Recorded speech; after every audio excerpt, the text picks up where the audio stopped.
صناع الحياة أقمار الليالي منار الهداة أعلام الرجال صناع الحياة أقمار الليالي من الشيطان الرجيم بسم الله الرحمن الرحيم الحمد لله رب العالمين والعاقبة للمتقين ولا عدوان إلا على الظالمين والصلاة والسلام على أشرف الأنبياء والمرسلين نبينا محمد وعلى آله وصحبه وسلم أجمعين فلندريم تقن الله سبحانه وتعالى نشير الله شوي بيغامبرين جون محمد صلى الله عليه وسلم بشوكتي ذا بتجد مسلمانات vazhdojmë lejnë Allah subhanahu wa taala me shpjegimin e librit Al-Adab al-Shar'iyya të autorit Muhammad ibn Muflih al-Maqdisi al-Hanbali rahimahullah. Kapitullin e radhës autori ka emërtuar faslu fi hukm as-salami ala al-musalli.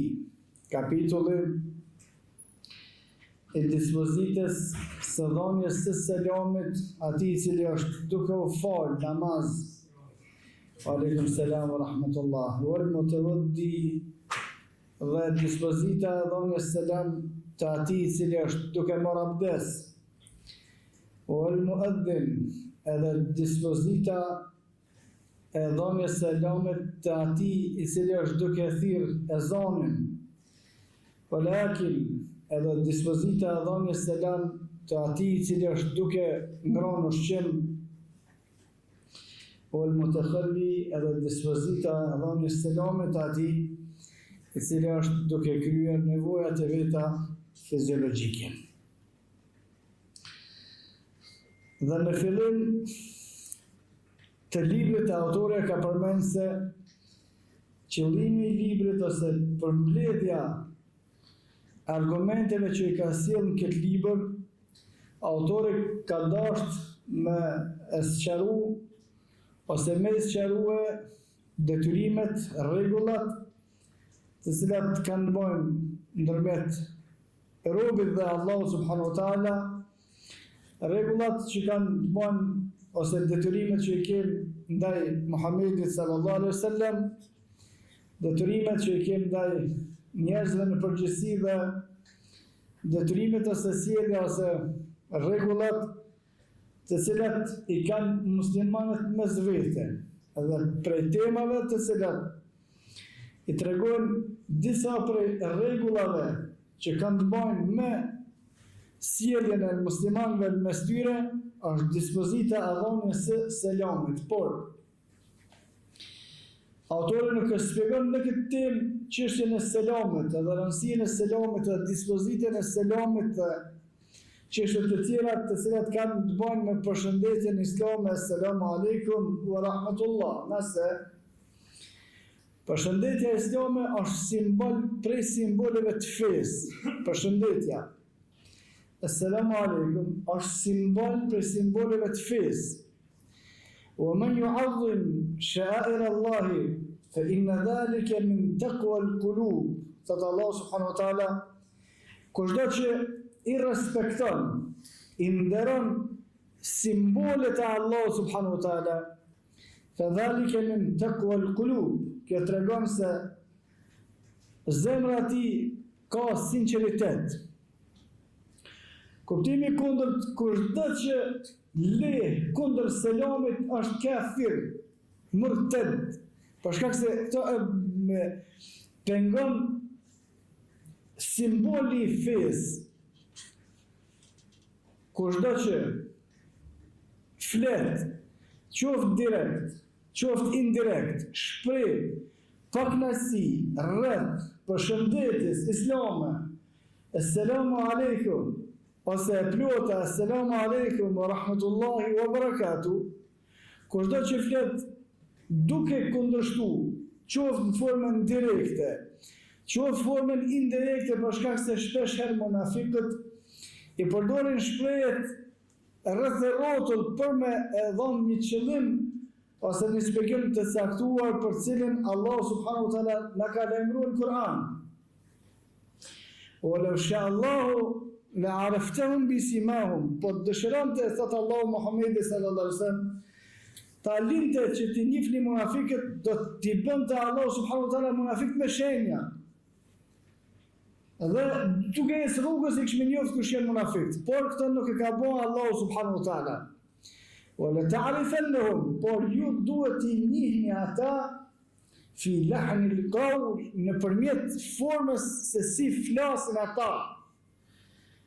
Nëse në bisedën e vetë, një prej elementeve, mundohet me zbe çështjen e selamit, jo s'është e junja, jo është atina, jo s'është e këtina, jo është ky është një munafik derisa s'ka dhënë elemente të qarta, për ndryshe kundo që e pengon selami, kushdo që shprehet kundër kësaj përshëndetje, bën kufër në atë që Allah subhanahu wa taala e ka bërë pjesë dhe pejgamberi sallallahu alaihi wasallam e ka bën pjesë të detyrimeve të muslimanëve në mes vete. Por çështja nuk është dispozita e selamit e cila do të sqarohet më vonë, por çështja është të një rregull tjetër e cili është i përditshëm mes në besimtarëve, kurse secilit individualisht i ka ndodhur njëna prej këtyre të cilët i ka përmendur autori, ose i mikon namaz kur na ka dhënë dikush selam, ose na ka ndodhur i mikon duke marrë abdes na ka dhënë dikush selam, ose ka ndodhur atij që e thirr ezonin më shpesh me dhënë njerëzit duke thirr ezonin selam, ose na ka ndodhur na duke hapur ushqim na dhënë tjerë selam, ose na ka ndodhur kur qenë duke kryer nevojat e tona fiziologjike dikush thirr telefon ose jashtë për shtëpisë edhe t'jep selam, cila është dispozita ose detyrimi ose si duhet me usjell besimtari në këtë rast cilat janë rregullat e kthimit ose mos kthimit selamit, të dhënies ose mos dhënies së selamit. Dhe thotë autori, çështja a është urryer që t'japni selam atij i cili është duke u falë, edhe a duhet më na e kthye ai selamin nëpërmjet gjesteve. Në mesin e dietarëve ka dy lloj transmetime të haditheve të sakta nga pejgamberi sallallahu alaihi wasallam. Ahaduhuma, njëna prej tyre, është urryer me dhënë selam njerëzve kur janë të falë namaz. Dhe është e urryer me ta kthy selamin me gjeste, për shkak se pastaj të kthimi selamit me shprehje, çështja e dietarëve është më e bashkuar me ndalimin e kthimit të selamit me shprehje, kurse të çështja e kthimit të selamit nëpërmjet ishareteve, mendimet e dietarëve janë të ndara në dy pjesë thuajse të ngjashme ose të barabarta. Çështja e parë, nuk është mirë një dhënë selam njerëzve kur janë të falë, edhe nëse ka dhënë selam dikush kur ne imi qenë duke u falë, nuk është e pëlqyer me kthy selamin atina, as me gjeste, me lëvizje të durve, për cilat pastaj vijnë hadithet, as me shprehje duke kthyr aleikum selam. Mendimi i dytë, nuk është e urrëtur në përgjithësi ose në esencën e saj, nuk është e urrëtur me dhënë njerëzve selam kur ata janë në namaz. Për shkak se pejgamberi sallallahu alaihi wasallam nuk e ka kundërshtuar një sahabi i cili kur ka ardhur në xhami dhe kanë qenë të falë sahabët e bashkë me ta dhe pejgamberi sallallahu alaihi wasallam dhe ka dhënë selam, dhe pejgamberi sallallahu alaihi wasallam nuk e ka qortu, as nuk e ka këshilluar që mos ta bën në gjë të tillë, as nuk ka bën asnjë veprim në kundërshtim me selamin që e ka dhënë sahabiu, dhe këtë ngjarje e transmeton Imam Buhariu dhe Imam Muslimi, gjithsecili në sahihet e tyre, bile Thot autori, pejgamberi sallallahu alaihi wasallam ja ka kthye selamin me shenjë, me lëvizje të dorës dy prej sahabëve në raste të ndryshme në të cilat i kanë dhënë selam direkt pejgamberi sallallahu alaihi wasallam kur ka qenë duke fal namaz, dhe këto transmetime i kanë zirë edhe Imam Ahmedi në musnedin e tij, Ebu Davudi, Imam Tirmidhiu dhe tjerë prej dietarëve që kanë bërë bashkime në nxjerrjen dhe turbimin e haditheve të pejgamberit sallallahu alaihi wasallam, por se në shpjegimin e këtyre haditheve pastaj dietarët kanë thënë se nuk është ose rastet në të cilat të dy rastet në të cilat i kanë dhënë selam pejgamberit sallallahu alaihi wasallam duke qenë në namaz, pejgamberi sallallahu alaihi wasallam ka qenë në namaz nafile, nuk ka qenë duke fal namazin farz. Nëse ka qenë duke fal namaz nafile, nuk është e urrëtur me dhënë selam njerëzve kur janë duke fal namaz sunete, ose kur janë duke fal namaz nafile, por është e urrëtur që të jepet selam njerëzve kur jenë duke fal namaz farz. Dhe Allahu subhanahu wa taala din mas miri, por në praktikën e muslimanëve shihet se prej nga koha pejgamberit sallallahu alaihi wasallam deri sot nuk është adet kur hinë në xhami ata të e fal farzin ose në xhumë ose në drejt ose në gindi, edhe kush do që hinë selam aleikum, se këta nuk janë duke fal namaz sunet, por janë duke fal namaz farz. Dhe shpjegimi praktik, kur bashkohet me shpjegimin e realitetit të namazit të pejgamberit sallallahu alaihi wasallam, bëhet edhe më i fortë se njerëzve të cilët janë duke fal namaz farz, nuk është e pëlqyeshme me dhënë selam, kurse njerëzit të cilët janë të fal namaz nafile nuk ka problem nëse i jepet selam atyre, dhe nëse ata kthejnë selamin nëpërmjet lëvizjes së dorës, nuk është çështje problematike. Por ka përmendur autori Allah subhanahu wa taala e pas mëshiruar edhe në çështje tjetër se kushdo që dëshiron me i dhënë selam dikujt që është duke u fal, duhet me pas një uri paraprake se ky që është u fal din çish me ta kthy selamin. E kjo është një çështje tjetër shumë e rëndësishme, nga se nuk duhet me ngarkue njerëzit për te njohurive ose kapacitetet të cilat i kanë.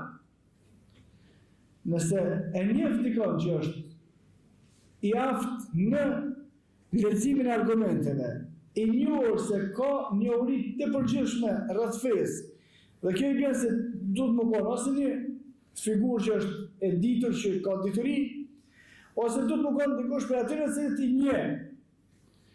Edhe nëse s'është i nivelit nalt të diturisë fetare, por që e njeh, edhe nëse jep selam atina, nuk paraqet ndonjëherë problemi ky mu hutuar në namazin e vet, nuk ka problem me i dhënë selam. Atëherë, përmbledhja në namazet farz nuk duhet me i dhënë njerëzve selam. Në namazet nafile nuk ka problem nëse u jepet selam, dhe nuk ka problem ata nëse e kthejnë selamin nëpërmjet gjesteve, por paraprakisht atyre të cilët janë të u fal, dëshirojnë me i dhënë selam, është mirë me i ditë, a janë njerëz të cilët pengohen nga selami që jepet namaz, ose janë njerëz që nuk pengohen, edhe nëse janë njerëz që nuk pengohen, nuk ka problem. Në çështje tjetër praktike, gjithashtu është selami rrugja nga syefalësia, për shkak se ka disa njerëz kur japin selam bërtasin veç me ditë që hini filan edhe selam. Ta kjo është një defekt tjetër. Si ti na thua selam aleikum, ka dalë Allah se do na trenu. Hajde e dim ose thoi filan festiko hini nder, unë jam krejt e kthej vit shumë që ti je, po mos më përdor selamin me tërheq vëmendjen e njerëzve ose me treguar prezencën e vet nëpërmjet selamit, për shkak se kjo është një problem tjetër. Gjithashtu, kanë ardhur transmetime të sakta se pejgamberi sallallahu alaihi wasallam nuk ja ka kthy selamin Abdullah ibn Mas'udit me shprehje. Nëse kthimi i selamit me shprehje llogaritet prishje e namazit. Dhe këtë çështje duhet me pas në kujtes kur dalmi të selami, me dhënë selam atina i cili është duke kryer nevojë fiziologjike dhe me ta kthy selamin ai. Por se këto argumente duhet më u lidh pastaj me vonë.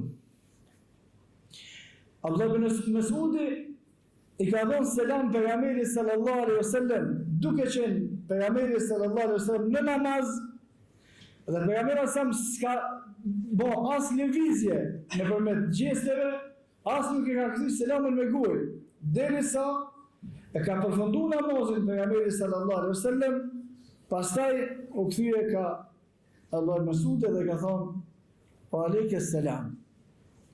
Kjo çështja që pejgamberi sallallahu alaihi wasallam nuk i ka dhënë selam, nuk i ka kthy Abdullah ibn Mas'udit selamin me shprehje, dietarët e hadithit kanë thonë për shkak se shprehja vetëm assalamu alaikum ose aleikum assalam është fjalë jo që llogaritet lexim prej Kur'anit, ose jo që llogaritet ndonjë dua prej hadithit që Allah subhanahu wa taala ka bërë të ligjshme të bëhet namaz, ose pejgamberi sallallahu alaihi wasallam ka bërë të ligjshme që të lexohet në namaz. Nëse namazi është ibadet i përcaktuar, çdo lëvizje, çdo qëndrim, madje edhe shikimi, madje edhe vëmendja, madje të shprehurit gjithçka në namaz është e parapërcaktuar. Kërkush për muslimanëve nuk ka të drejtë me bën namaz vetë diçka ligjes të vetit, përveç asaj e cila është e përcaktuar. Dhe ajo që është e përcaktuar në namaz, ose duhet të jetë fjala e Allahut subhanahu wa taala, ose fjalë dhe lëvizje e pejgamberit sallallahu alaihi wasallam. Namazi nuk guxon me dal për këtyre dy rregullave. Por atë në pjesë e dietarëve ku kanë folur për bidatet e cilat bëhen në namazë, shpesh ka bidatet e cilat bëhen në namazë dhe namazi është i pavlefshëm. Se na të mësuar të i pa bidatet për ditë, hajde se s'u bë kurrë. Dhe ka dallim me mos praktikimin e një suneti në namaz, edhe ka dallim me vendosjen e një veprimi brenda namazit, të cilin nuk i ka bërë të lishëm Allahu ose nuk i ka bërë të lishëm pejgamberi sallallahu alaihi wasallam. Edhe çështja e shprehjeve në namaz të selamit bën pjesë jo të fjalët e Allahu subhanahu wa taala të përcaktuara nëpërmjet argumenteve të tjera, as jo të praktika e pejgamberit sallallahu alaihi wasallam, për shkak se përket fjalëve të Allahu subhanahu wa taala të përcaktuara në namaz, dietarët janë të pajtimit se Kur'an ose lexim i Kur'anit quhet ose të jenë tre ajete të shkurta, ose të jetë një ajet i cili jep kuptim. Nëse përdoret vetëm një shprehje, një fjalë e cila gjendet në Kur'an, kjo nuk do të thonë se është pjesë e namazit.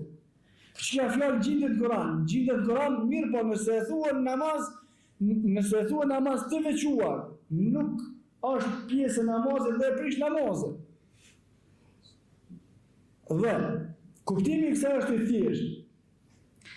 Në Kur'an përmend shembullin më negativ. Allahu subhanahu wa taala ka përmend Firaun. Inna Firauna wa Hamana wa junudahuma kanu khati'in. Firauni, Hamani dhe ushtarët e tyre dyve kanë qenë në gabim. Tash, nëse vjen dikush namaz edhe e nis Firauni e ka prish namazin. Jam të përmendur në një pjesë që ka në Kur'an.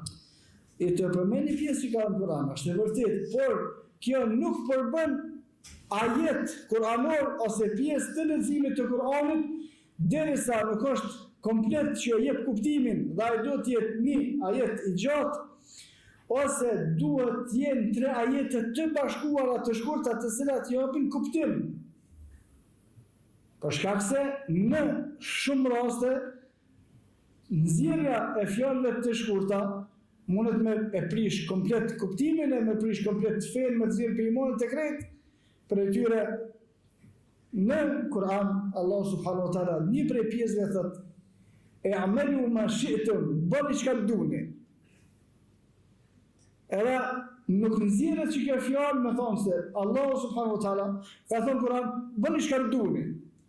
Së është nxjerrje nuk e dhon kuptimin ose në ajetin të cilin e kemi një shumica fawailul lil musallin nuk lexohet vetëm kjo pjesë, mirë për ata që falen derisa nuk i ngjitet edhe një pjesë tjetër, po është pjesë e Kuranit fawailul lil musallin, është pjesë e Kuranit, por nuk lexohet në namaz, nuk thuhet në namaz vetëm kjo pjesë, për shkak se për më kon legjitime në namaz duhet me pas kuptimin.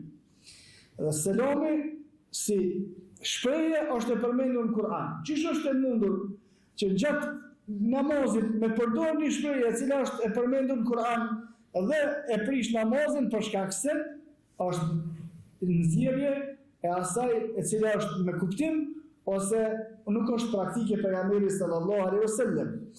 Se për këtë pjesës e nxjerrjes së asaj që nuk e ka kuptimin e qartë kurse se për këtë pjesës praktike të pejgamberit sallallahu alaihi wasallam atina personalisht i është dhënë selam nuk e ka kthye selamin në namaz, por e ka kthye selamin e Abdullah ibn Mas'udit pasi që e ka përfunduar namazin, kurse një ngjarje tjetër që ka ndodhur kohën e pejgamberit sallallahu alaihi wasallam duke qenë në namaz, njëri prej sahabive ka tështit dhe ka thonë elhamdulillah.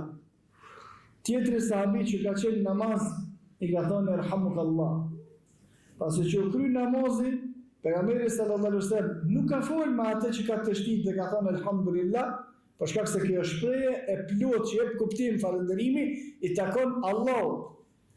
Kurse sahabiu tjetër që i ka thonë yerhamukallah, e cila është pjesë e fjalës pejgamberit sallallahu alaihi wasallam në pas tështitjes, por nuk është praktike pejgamberit sallallahu alaihi wasallam në namaz, sahabiu këtij personit dytë i ka thonë mos fal në namaz përveç asaj që është e përcaktuar në librin e Allahut dhe në sunetin e pejgamberit sallallahu alaihi wasallam për atë që llogaritet ibadet. Dhënia selam e atina i cili është duke marrë abdes. Gjithashtu ka marrë transmetime të sakta se pejgamberi sallallahu alaihi wasallam duke marrë abdes, dikush ka dhënë selam dhe pejgamberi sallallahu alaihi wasallam nuk ja ka kthy selamin. Derisa ka përfunduar namazin, pastaj abdesin, pasi ka përfunduar abdesin, i ka thënë wa alaikumus salam. Dhe është pyet pastaj pejgamberi sallallahu alaihi wasallam se pse nuk e ka kthye selamin. Përgjigjja e pejgamberit sallallahu alaihi wasallam ka thënë nuk dëshirova me përmend emrin e Allahut subhanahu wa taala ose atë që lidhet me përmendjen e emrit të Allahut subhanahu wa taala duke mos pas abdes, dhe nga kjo komentatorët e hadithit kanë thonë lejohet me i dhënë selam atina që është të marrë abdes, edhe lejohet me ta kthye selamin edhe nëse nuk ka abdes, edhe nëse është duke marrë abdes, por më e mirë është me atë që ka vepruar pejgamberi sallallahu alaihi wasallam, me dhënë selamin pasi që ka marrë abdes, kurse në shpjegim tjetër e dietarëve të hadithit se njerëzit dhe abdesi janë dy lloj. Ka disa njerëz, Allahu subhanahu wa taala e shpërbleft që shumicën e kohës rrin me abdes. Nëse personi është që shumicën e kohës rrin me abdes, momentin që ka prish abdesin dhe është marrë abdes, vjen jep selam dikush, vonoje, mos ja kthe. Për shkak se ky ka rregulla në respektimin e qëndrimit me abdes dhe kthen selamin pasi që të merr abdes. Kurse ka disa të tjerë që për shkaqe të pranueshme shariatike qoftja nuk rrin në shumicën e kohës me abdes ose nuk e praktikojnë qëndrimin me abdes, e që është sunet e pejgamberit sallallahu alaihi wasallam dhe i sahabëve, atëra çështja e tyre nuk duhet veçohet vetëm te abdesi, se nëse kthej selam duke mos pas abdes, ti të tankuar shumica e kohës pa abdes, tash kur gjetë bash veç që të vak mos më kthy selamin, atëra nëse është për atyre të cilët rrin shumicën e kohës me abdes, nuk e kthen selamin derisa të kryet abdesi, kurse nëse është për atyre të cilët nuk e mojnë këtë praktik, e kthen selamin dhe nuk ka problem.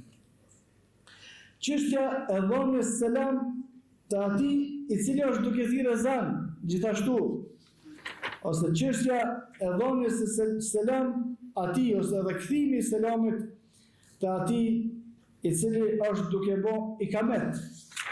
Gjithashtu është e urryer, nuk është e pëlqyeshme njeri të thirrë ezan me selam aleikum. Allah presë kjo është të bëni punë tjetër. Ose njeri është të thirrë ikametin, ky thot asalamu aleikum.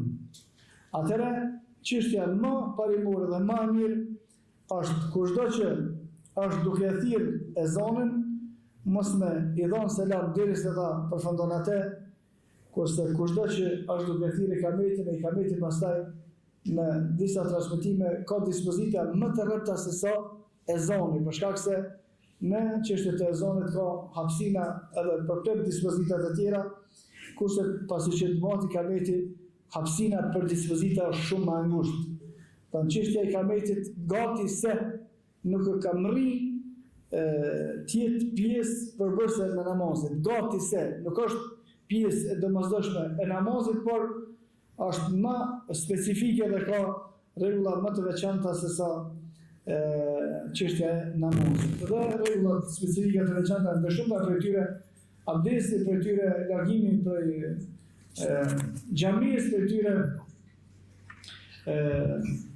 përgatitja ose thirrja në duke qelurë të tjera që çështja e ikametit ka rregulla më të fuqishme se sa çështja e zonit. Dhe çështja e fundit, dhënia edhe kthimi i selamit të atij i cili është duke kryer nevojat fiziologjike.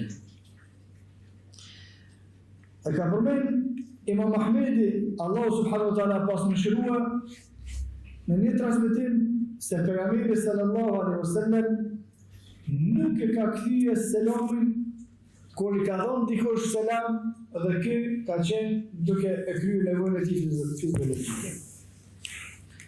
Këtë ngjarje ka sjell edhe Imam Muslimi në Sahihun e tij. Por kthimi i selamit në nevojë nuk përbën dispozitë ndalesës, për shkak se kur përmendëm kthimin e selamit në çështjet në namaz, edhe nëse bëhet me shprehje, ka mundësi me thonë shprehje të cilat nuk janë të përcaktuara për namaz, e nxjerr njeriu prej namazit. Kthimi i selamit duke qenë të e kryer nevojën nuk përbën përbuzje, as nuk përbën lexim të Kur'anit, e që bjen tek ndalesat të kryerjes së nevojës. Domethënë, nëse dikush e kthen selamin, nuk është ndonjë problem. Por praktika e pejgamberit sallallahu alaihi wasallam nuk ka qenë me kthy selamin kur ka qenë duke kryer nevojat e tij fiziologjike.